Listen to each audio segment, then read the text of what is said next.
Welcome to the Freedom CEO podcast. It's about becoming the chief decision maker over your life in order to step into a life of freedom.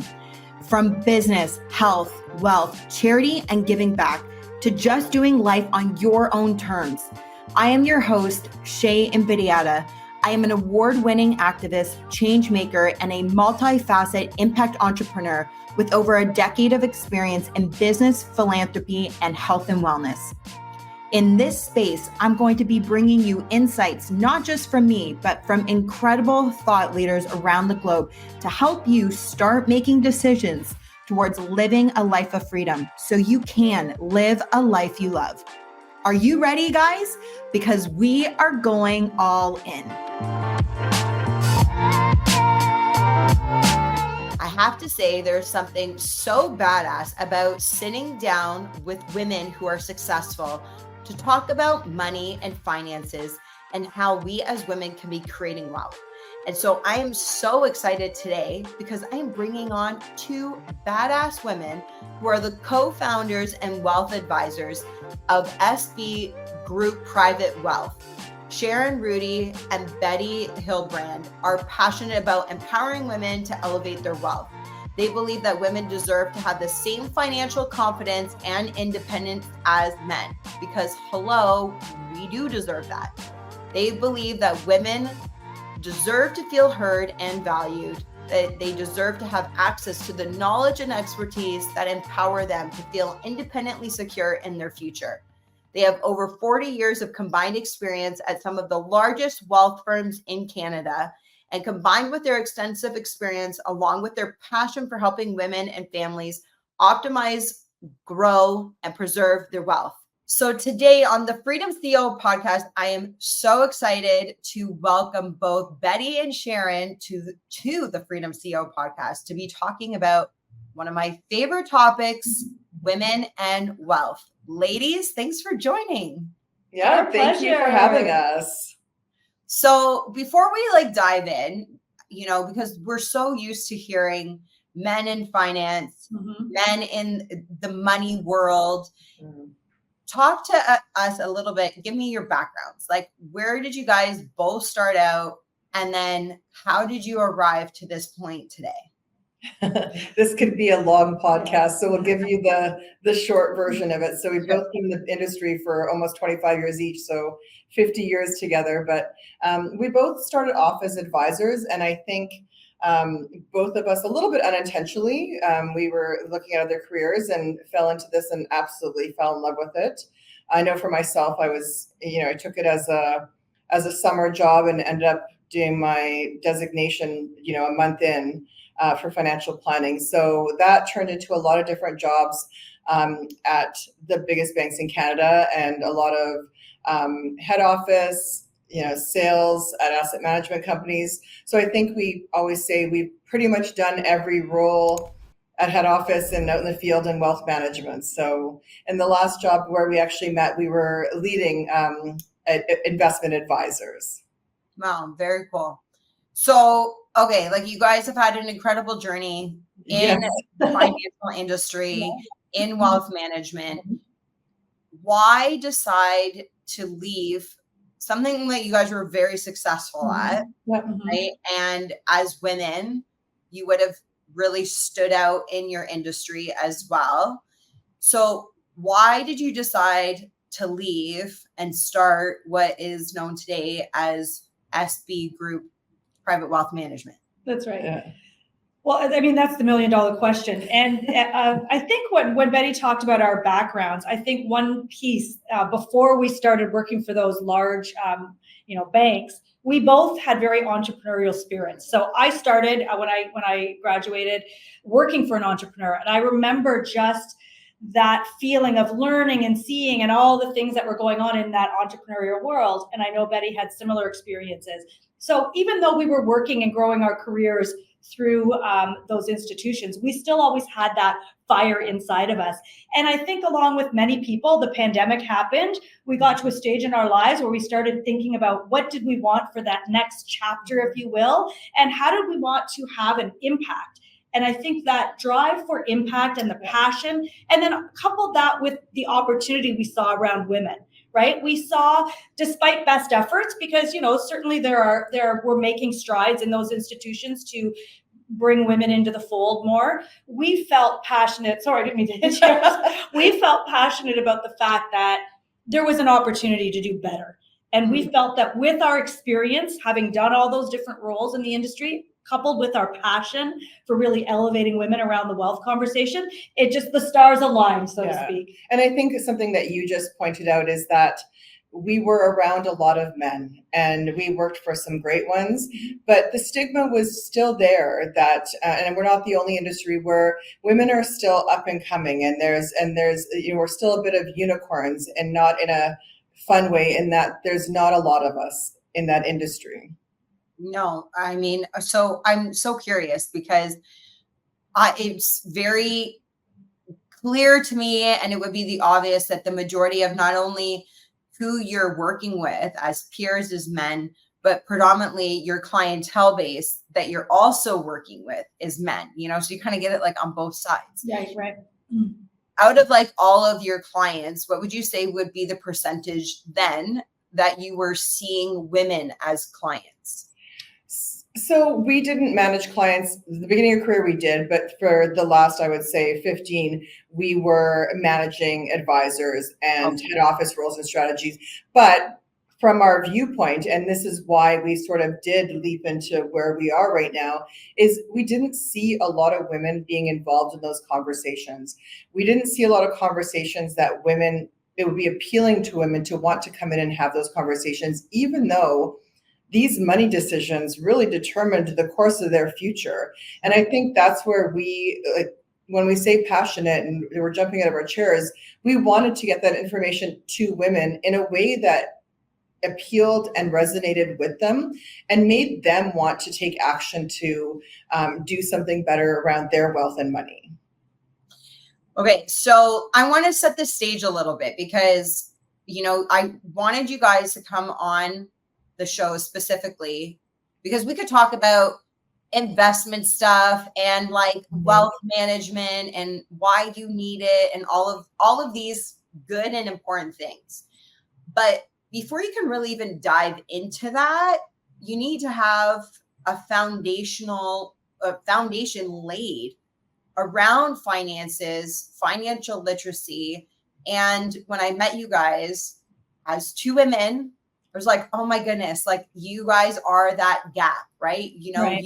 You guys are women, not only on the other side in wealth management, but you're females representing what is possible and what is available to so many women that lack the confidence, lack the knowledge, lack the experience around how to not just invest, but just the basics, fundamentals around finances. And so, I wanted to bring you guys on today to dive into some of why do you feel like there's still this stigma, but like this shame.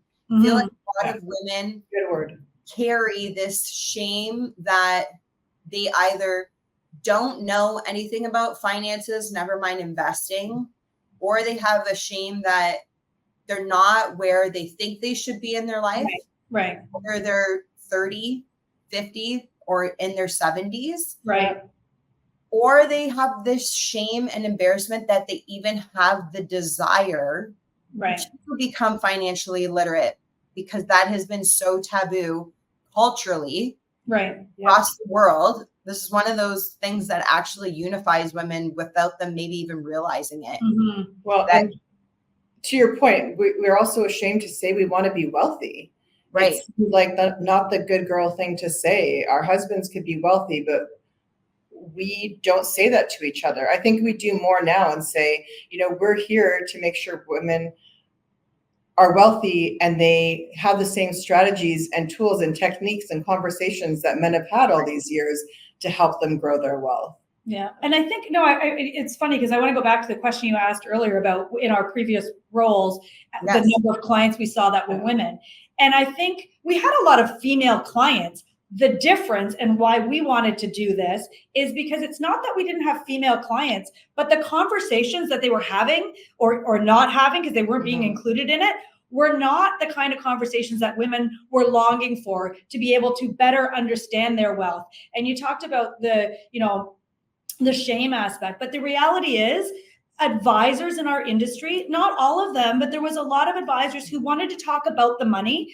But what we talked about in our conversations, which we all agreed on, is like money is emotional and we have a money story. So it's not about the dollars on cents on the page and the return and the all of that stuff. That serves a purpose and it's important. But what we do with women and what we found our female clients were seeking was someone who can relate to them on a different level. So understand, we always say we care about first and foremost the person before we care about what they have as it relates to their wealth. So we talk about emotional connection to money, our money stories. And that's when you start to be able to remove some of that shame for women. And now they start to think, okay, I want to be involved in this conversation. So it's coming at it from a different perspective. And that's, I think, what drove us to make the change we made and start out on our own and build this practice with that kind of foundational focus. And I think what you said about financial literacy and shame is everybody thinks they should be able to do our job, even though we've been at this together for 50 years, but nobody thinks they have to know what their doctor knows. Right. But around financial literacy is like, I think as women, we're taking the power back that we can go to the doctor and, get a diagnosis, but then we can do our own research on how we want to go about that and about the information and choices that we want to make for our bodies, our money, all aspects of our lives. And I think part of our give back is that we are trying to educate women so that they have a different foundation going into the money-making era of their lives, so that they're being able to make the same choices as their male counterparts. So we definitely, financial literacy is something that can be started on your own, but there's help out there. Yeah. Okay, before we jump into that, because we're going to get into some nitty gritty and like tangible stuff that people can walk away going, yeah, I'm able to start moving the needle in this way. Right. Yeah. You brought up money story. And I think for some people listening, they don't even realize that there is a money story or that they have one. Right. Or what is it? Right. So I like sometimes getting really 101 on here. So in your words, like what is the money story? What is a money story? Yeah. I mean, like I'll start with this one. I remember growing up with a mother who didn't work outside of the home, which is no problem with that, but she relied so heavily on my father for all her money decisions. And so my money story became one that I don't want to be dependent on someone else for my money choices. So that was always so it's funny because I ended up in this male-oriented business, right? It's almost like, and so it's funny when you can really take time to think about where do your money stories come from. I would say, growing up, I had my parents immigrated here, hardworking parents, but there certainly wasn't an abundance mindset. Right? Like that's something that I had to work over time to work on reframing my own money story to be one of more of a money mindset. And when we talk to women about their money stories and understanding that, when you understand what your story is and where it came from, now you have the power to decide if that's the one you want to keep or if you want to create a new money story for yourself. Yeah, a new narrative. And that's what we did in our journey. And I think we spoke to a woman once and she's like money story, and it sort of occurred to her, and it's usually our first experience with the conversation, either overhearing our parents or overhearing someone talk to money, and for some reason that sticks. And interestingly enough, her mother was an accountant who taught them not to talk about money. And she just said now, she works in our industry, but she feels like, and I think a lot of us have this, is you don't talk about what you have or don't have. And I think we need to break down that barrier so that everybody stops thinking that the neighbor has it figured out and everybody has more than they have, or there's always sort of lack of abundance mindset. It is. Yeah. It's that scarcity mindset around money.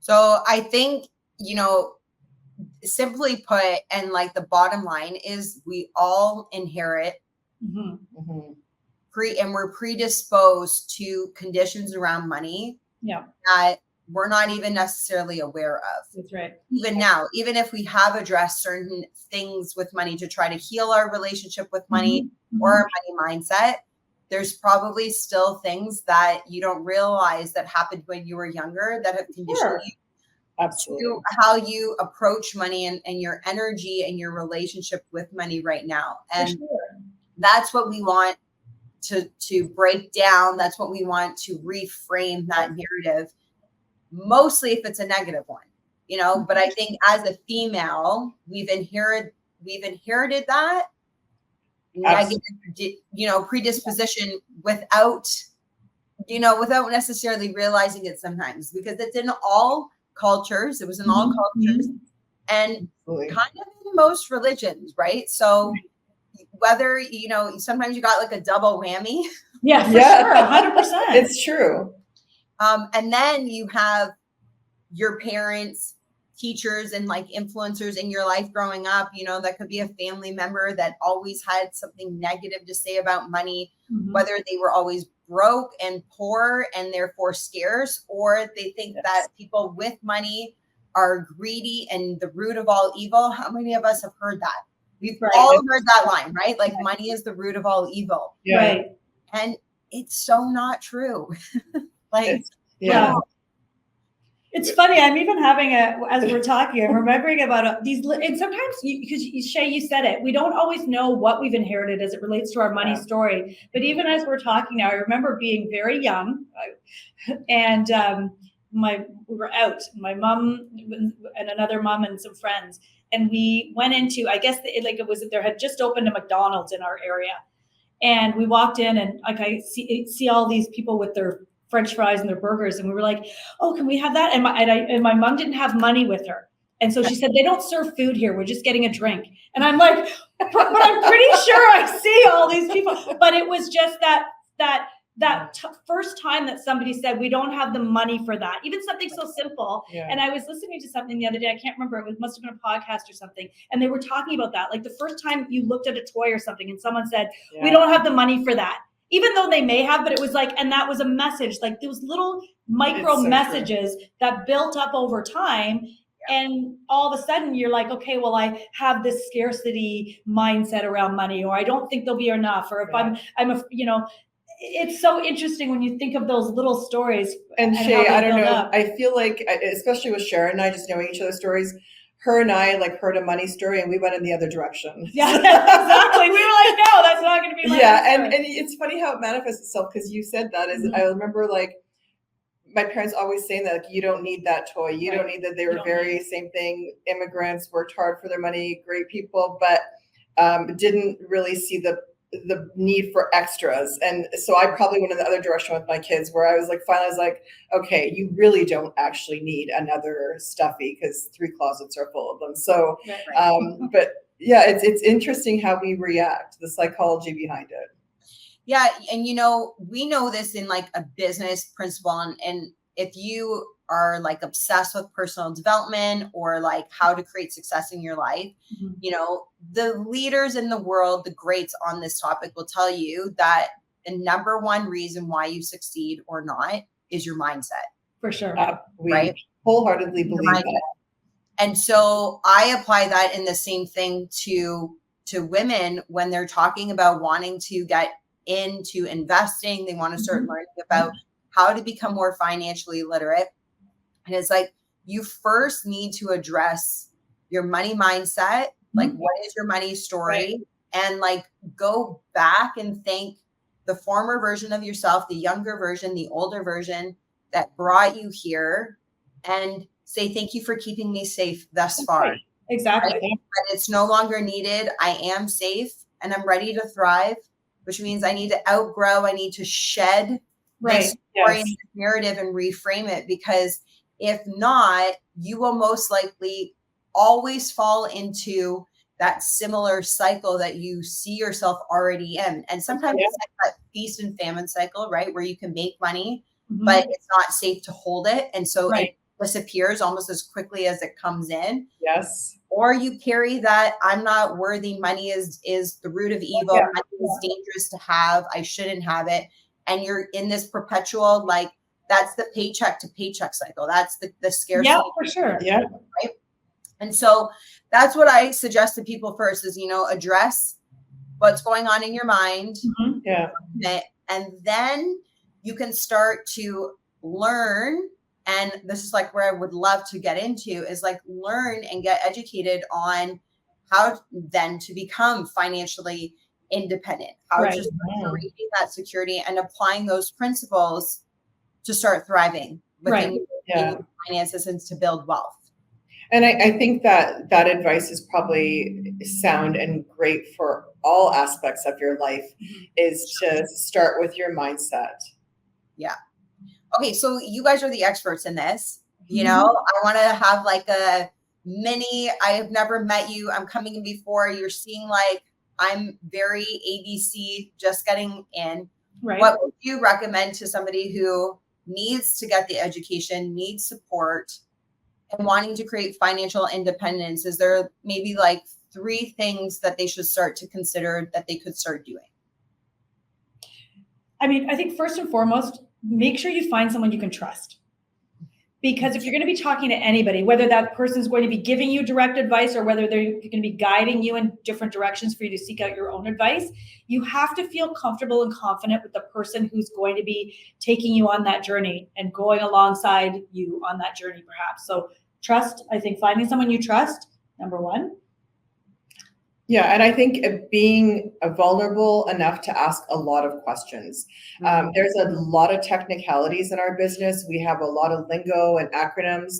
And I think that's, those basics you can find by Googling of like, everybody says RSP and TFSA and RESP. Just taking a little bit of time to really, find out what those mean. Because they sound like technical terms, but if you do a little bit of research, it's not rocket science. I think back to men in our businesses, advisors before the internet held the power in terms of information.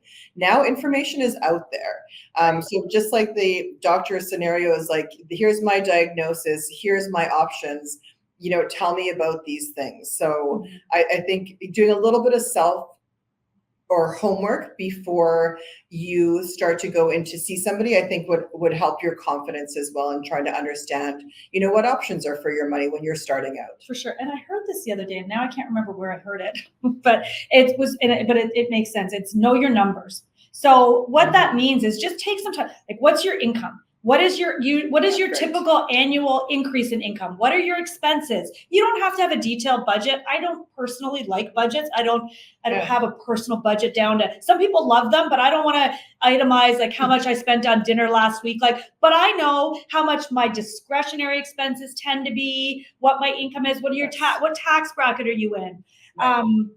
How much should you be saving on an annual basis? What are the major purchases you might want to be making, and how much approximately do you want to allocate for those? Start to know your numbers. The more you get comfortable with those important critical numbers, the easier it's going to be for you to figure out what strategies you need to implement. And I don't know why, but for some reason, we forget that we need to know those numbers. So there's lots of numbers in our business. Some of them are more important than others, but take some time to do a little bit of an inventory on what are my numbers that I need to know, what's important. And that's where you can seek out some guidance from someone you trust to be able to talk about that. And even if and that's where the vulnerability that you just spoke to comes in. But let's say somebody says, okay, well, here's what I make and here's what I want to do. And maybe they might be feeling insecure about the fact that their income is not going to be sufficient enough to get them. Well, guess what? There's things we can do to like, you have choice.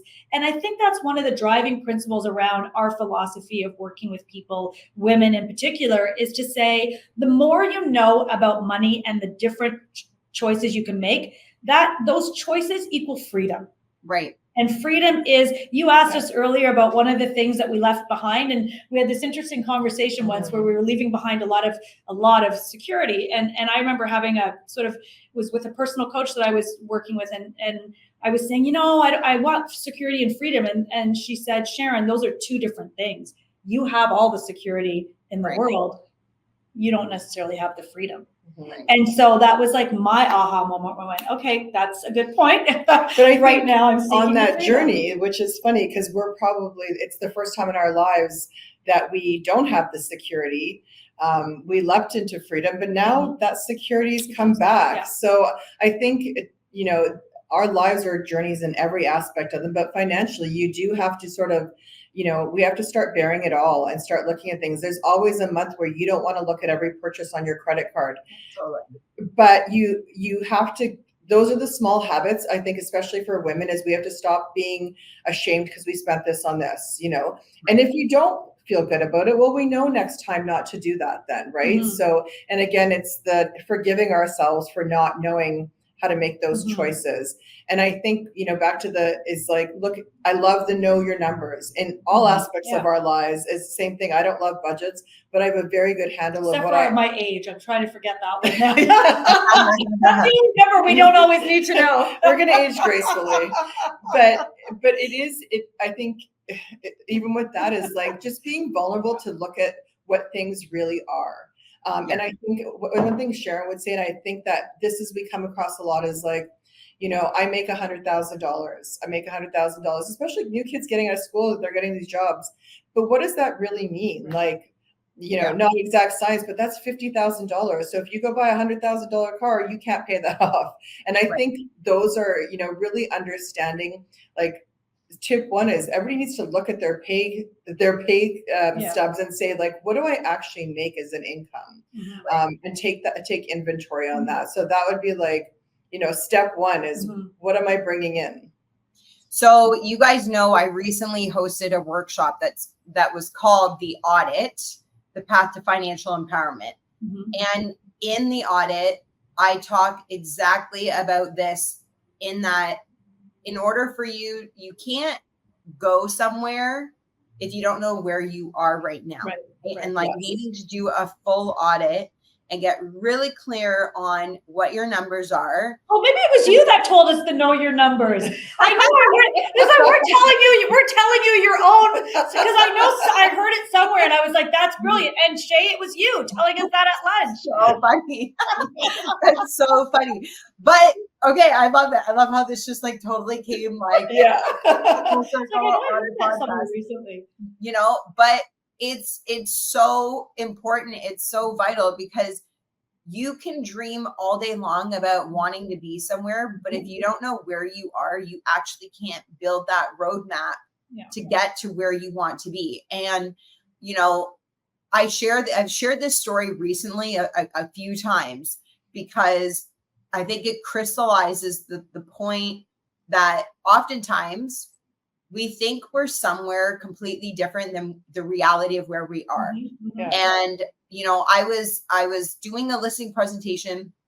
I may have even shared this story with you guys. And the wife was taking me through the home, married, and they had lived in the house for 20 years. And so when we were going through the house, I'm asking questions. She's telling me about the renovations. We go downstairs in the lower level into the basement. I'm asking about the furnace, the hot water tank, and I say, is it rented or owned? And she's puzzled, and she looks at me and she goes, I don't know. And I go, here's a woman, for 20 years they've lived in that house, and there's potentially an expense that leaves their account every single month. Yes. Between $100 to $250. And it's possible that they own it and there's $0 that leave their account every month. Right. But the point is that she actually didn't know. Right. Yeah. And so there's so many people, not just women, but there's so many people that actually live in that, I'm not clear, I'm not certain. I think I'm here. Yeah. When in reality, they could be somewhere else. And if you're wanting to become financially literate, you've got to start to have that relationship with your money, and also like the respect, like you just brought up earlier.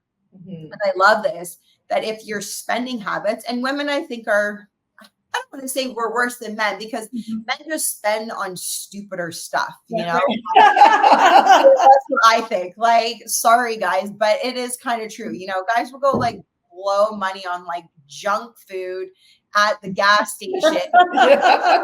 Go to Costco and get that in bulk and like say, Yeah. Right. Yeah. Right. oh my God, why'd you spend that? Whereas like, you know, we as women will go spend it on other things, but we'll justify it. It's totally justifiable. Absolutely. Yeah. But to your point, there's at the core, there's this guilt that like, I shouldn't be spending this, but I really want it. So I do it anyways. And actually like inside of the audit, I actually go through all kinds of expenses, like basically every expense you can think of. And I do a column where it's pain, like it's hurtful to pay that every month. Right. Yeah. Right. Maybe it's a rent payment, maybe it's a loan repayment, and it's like painful. Mhm. There's also a guilty column. Right. Oh, I like that. Yeah. Yeah. I bought another pair of shoes that I really don't need, but they're slightly Right. different than my other 18th black pair of shoes. So I like bought them. And then there's a pleasure column. Like for me, I with pleasure will spend money on my coffee out. Like it is Right. it is such a gift to myself. Whereas for other Right. people, they would be like, that might be a guilt. But like Right. the point is I really believe that money is energy.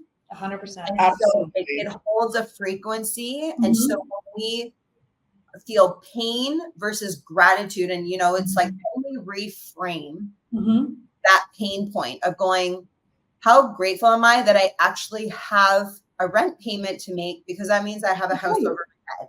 Exactly. Right? I rate thank you on all my bills. Yeah. Great. Thank you for this bill. Yes. Thank you. You know, and the guilt that should get eliminated, because it's in a way it's very disrespectful to your money, and that sends out 100%. a message that is the frequency that you're giving out, and you're also going to get that back. You know, so I do really believe strongly in that, and starting to heal and develop a newfound respect for your finances and building that relationship, right? And I think one of the things that we always say to all of our clients, but I think in particular it resonates with women, is, you know, they could have had this money with an advisor at a bank or at an independent, and it's invested like this, right? But they don't understand the purpose. So to your point of like, you know, is this my next Prada bag? That's my purpose for this, and I will invest it according to my timeline and what I want to invest it for. But this is my cottage money. In 5 years, I want this money to put a down payment on a cottage. Here's my retirement. And here's the purpose of the retirement. Here's what I want retirement to look like. Here's the things my family and I want to do for our retirement. And that is a very different purpose. And I think if you're going out and you're working with an advisor, you want to make sure you understand why you're invested the way you are for the different purposes. And I think so if you're doing that unpacking of like, here's what I spent, here's what I make, back to know your numbers, is what are your intentions? Right. Because how we invest you, or how you should look at your investments for that first column, is vastly, vastly different than what you have the capacity to do in the other bucket. So I think putting purpose behind what you're doing in investments is something that you have to look at when you're doing that unpacking. And we always say to our clients, you know, the financial plan gets uncomfortable because we're literally putting it all on the table, and everything in your life is transparent. But then we put it back together in a way that you know you can sleep at night, because you know the next step of the way is coming and it looks like that. And if life should, you know, hand you this, which as women, we know life likes to hand us things when we least expect it. But this is the choices I get to make. And so that's when it always comes back to sort of our purpose is we want to empower women and give them information about their money and their wealth so that they know what choices they're going to make should A, B, or C happen, or if they want A, B, or C. So it's, you know, really getting purposeful and having that conversation with yourself is like, what do I want more? You know, am I willing to risk my retirement for the next Prada bag?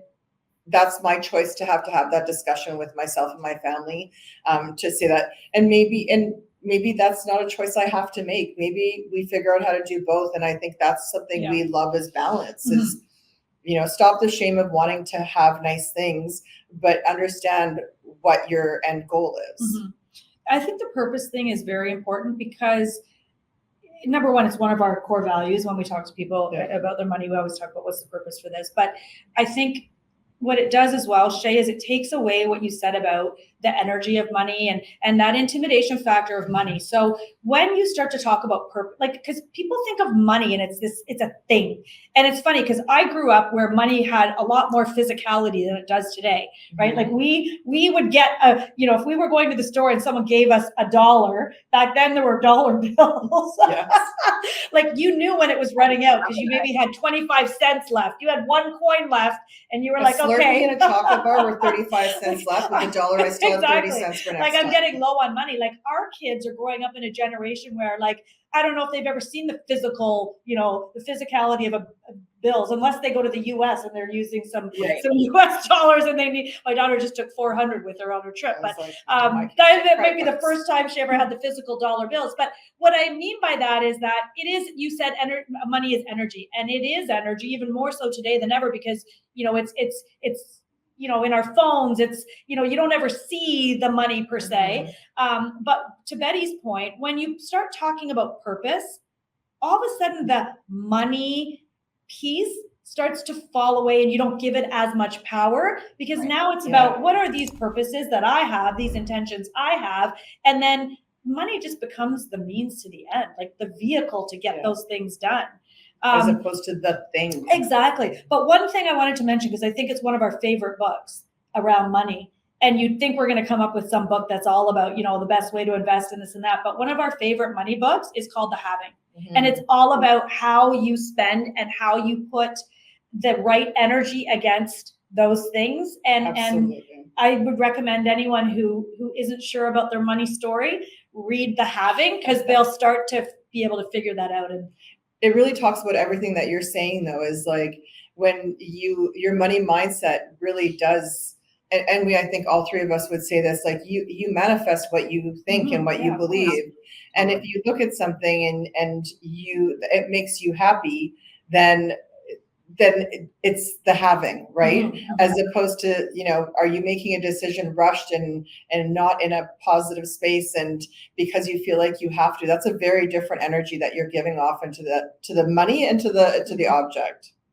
No, I could not agree more. I'm also going to put in the show notes, so if you are interested in the book, we'll include that because I think that's fantastic and will be a really good resource for a lot of people.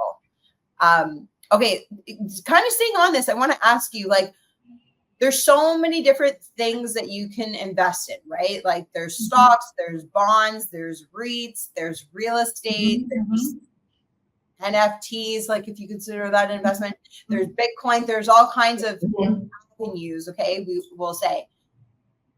When you think about investing in alignment, like with your values and purpose, what does that mean? And like, how then do you choose what to put into like your portfolio or like what to invest? Yeah, I think there's so many things that we could talk about, but I think it really starts and purposeful again. So I'll give you a very, simple example is if you're looking to create a monthly income, then maybe you look at investments that are called monthly income funds, or, a stock that pays a monthly dividend and it has a history of that. So I think that's where you start your research. If you're looking to grow, and you want to do that in a prudent way, because it's your retirement or you're saving for your house, you need to investigate things like, mutual funds, ETFs. They give you, for people that are starting out, they give you some security because you're not just buying one stock. So if one stock should disappear overnight, you're not out of your money. But if you and your, 6,000 best friends go buy a basket of stocks, then you have, if one should go out of business or go bankrupt or whatever, or the stock price goes down, you have all those other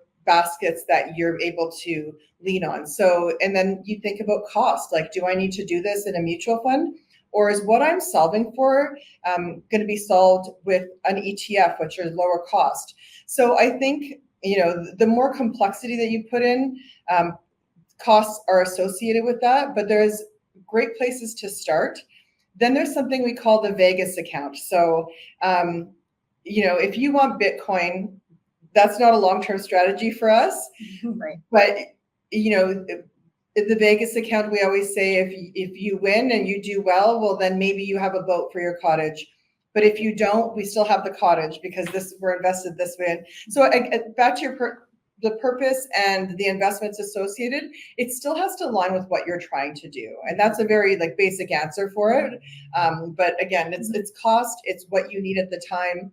The more money you're growing, the more purposes you have to look at those individually as well. And I think just to add to that, the piece around the values, because asking about the values piece, there's a lot of products out there and solutions out there that's why it's important to get to know the person you're working with. So we ask a lot of questions about our clients and get to know them, so we understand what their values are, and then you can make choices, whether it's socially responsible investing. We actually have a fund, it's an ETF that we use with some of our clients that is a women's leadership focused ETF. So it actually happens to be, they're blue chip, US companies for the most part, but they're companies who've made a concerted effort to have certain leadership milestones and markers within the firm that they can say that they are supporting women in leadership. So those are the things that, if that's a values-based decision that a client wants to make, we can still get them the growth they're looking for, exposure to the capital markets they're looking for, but yet be mindful of what their own personal values. So those things can be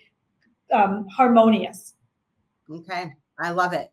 I think it's just so important, you never want to do anything that doesn't align with your beliefs, with your values, and with your purpose. And I say this all the time. There are so many ways to make money. It's endless. Money is made up, number one, right? Exactly. So why do and invest or spend your time in areas that just doesn't resonate with you? That's just simply put, so you guys sharing that. And I think if I have one piece to add to that, please, is and back to our money stories or narratives that we have or things that we heard, I think that you need to take your advice not from someone who you think is wealthy and did well. I think you need to take that advice from your own research and making your decisions about what you want, and then looking to a professional to confirm the research and what you believe to be appropriate for yourself. And we joke with our clients is we're in this relationship and we're trying to understand you. But if your cousin's sister's hairdresser's taxi driver is involved in this conversation, it's losing the integrity of what we're putting together. I can relate from a realtor standpoint. Yes. I know I'm saying that on the podcast. I'm kind of saying it as if that's off the record, but it's on the podcast. So yeah, especially now more than ever, because when I first started in the industry, that was still a reality, but now everybody's a realtor, Right. It's true. I very much understand. I concur. It's very good advice. Yes. But in all seriousness, it is, even when you're looking at real estate, when you're looking at investments, you're making some of the largest financial decisions in your life that you're ever going to make. And so the expertise behind the person you're receiving that information from matters. Absolutely. And it's the worst reason to choose somebody because you're going to offend them or hurt their feelings, right, for sure. Or they're a family or a friend. It's take them out to dinner then. And there's other ways. Exactly. Don't put that in the Vegas bucket. Okay. Yeah, exactly. Yes. That's Yes. right. Yeah. It's don't put that in the Vegas bucket. Just right. take them to Vegas. Take them to Vegas with the money you've made from the investments that you brought in. Exactly. To do that. So that are still there. Exactly. Regardless of the market conditions. And that's probably relevant right now to have this conversation this week. Yeah. So okay, in kind of closing, and I feel like I could talk to you guys forever, right? Same. Topic. I love sitting with you guys. I want we're in such a unique time in history where we are seeing the largest transfer of wealth that's ever going to be taking place. And that does mean that a lot of women are going to be coming into money, whether it's coming even from the baby boomers and they unfortunately have their partner who's passed away before them that's older and women are receiving that money, or it's going down to their children. Right. Whatever the reason is, we are seeing for the first time really ever in history where a considerable amount of money is coming into the hands of women. Yes. We are also seeing on the other side this rising appetite, this rising desire, where these conversations birth more and more permission come out, that like you're allowed to want to be wealthy, you're allowed to want to create your own wealth, even within your household with your partner. You could still create your own. And I always say, when you are independently wealthy and strong, you show up in your relationship better, stronger, and you're a better contributor to that relationship as well, right? So all these things we're seeing, whether it's from the top being transferred down, but you're seeing this rise that's coming up. Yes. What changes are you guys seeing in the industry, or where do you feel that we still really need to go to like bridge this gap so that like more women can be winning, that more women just share a statistic, and then 90% of women will be the controller of finances and money in their lifetime, whether by decision or otherwise. So to just back up your point, is right now is a very pivotal time. So. Yeah, no, for sure. I mean, all those things you just mentioned, Shay, are absolutely going on. It's sort of like, you see the shift in how money and wealth is being transferred. One of the things, and that's a whole nother podcast, but one of the things that we really start to talk to women about a lot more nowadays is because women are coming into more of that wealth, and sometimes it is through an inheritance and different circumstances, but strategies to make sure that they're protecting that wealth. Right. Yes. Right. Because and that's a big conversation for another time, but we do talk to a lot of women about that. Like, what are the things they need to know, whether they are inheriting money, getting into a relationship, and there's two financial partners coming together, all of those different things. There's lots of strategies and lots of conversations we're having that I think is different than what their other advisors are having with them. So I think that's one of the things that sets us apart a little bit. Like, we're willing to have those conversations with them, and sometimes those conversations are uncomfortable, but oftentimes they're just dialogue and conversations, and it's once again just giving them more knowledge and power and choice as they do start to come into some of that wealth, as you mentioned, that's being absolutely transferred. There's a lot of missing information, and we feel, I wish we could just by osmosis give it to most women, because to Sharon's point, there's just so many conversations that people don't even know that they have to have. Yeah. Okay. Well, we're definitely going to have a part 2. Yes. Everybody listening will agree. They're going to be like, we need more. We want more. So we need to have you guys on the show again. Because you're on the Freedom CEO podcast, I want to ask you both a question that I ask pretty much everybody. You both are the CEOs in your business, you're co-founders together. And you know what it means to be a CEO in your business. But when you think of being the CEO in your life, your life, wow, how has that brought you freedom? Oh, wow. That's a big question. It's a good one. It's a good one. Given your timing too is, it's funny. And I'll just share this personally is, we're all searching for something, I think, as we are younger, and, we want to know what's going to give us that satisfaction or what we're looking for. And I think it changes, but right now I remember journaling is like, I never thought it would be peace, right? So I was always out there and wanting to do stuff, and I had a chance to really reset this weekend. And I think, when you can control your mindset, or you work on your mindset and yourself, you can bring anything that you truly desire, and it will come to you into existence. And I think us, to say my life is completely different is an understatement since we made these choices. So being a Freedom CEO has brought me so much more, but definitely peace. Yeah, I would say for me that, when I think of the Freedom CEO, it's a fantastic title and great question. And I think Betty alluded to this, but working in the corporate world for as many years as we did, and we had a lot of responsibilities, a lot of clients and advisors and all those things, and had to make a lot of decisions all the time. And I know that my decision-making skills were always pretty good when I was making decisions around business.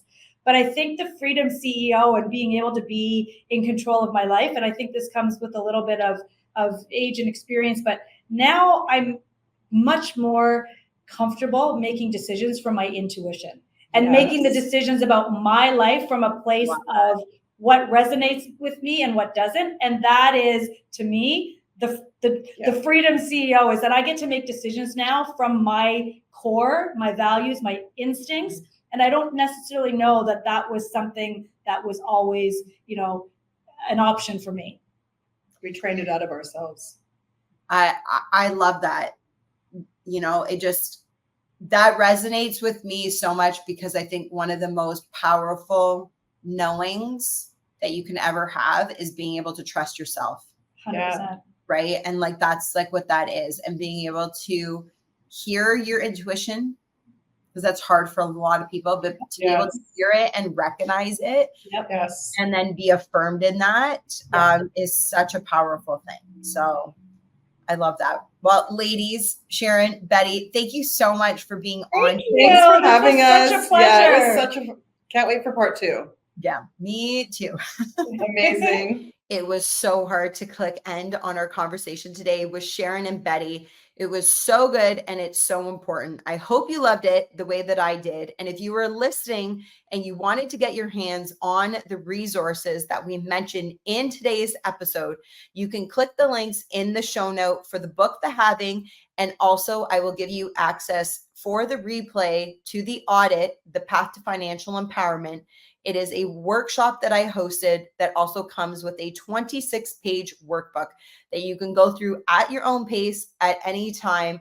And it's going to bring you so much value, and it's going to help you get really clear on where you're at, knowing your numbers, doing your audits, so that you can start to build your life around your financial freedom and create your wealth. I'm so excited for you. Thanks for tuning into the Freedom CEO podcast. If you got value out of today's show, I would love for you to leave a review, as it will help my show reach other people as well. You know what to do. Download this episode, click the like and subscribe button. If you feel like spreading more love, hop over to Instagram and share today's show in your stories. Remember to tag Sharon Ruddy and the Freedom CEO. My DMs are always open, so drop me a line. I'd love to connect. Until next time, keep owning your decisions to live a life of freedom. Live a life you love.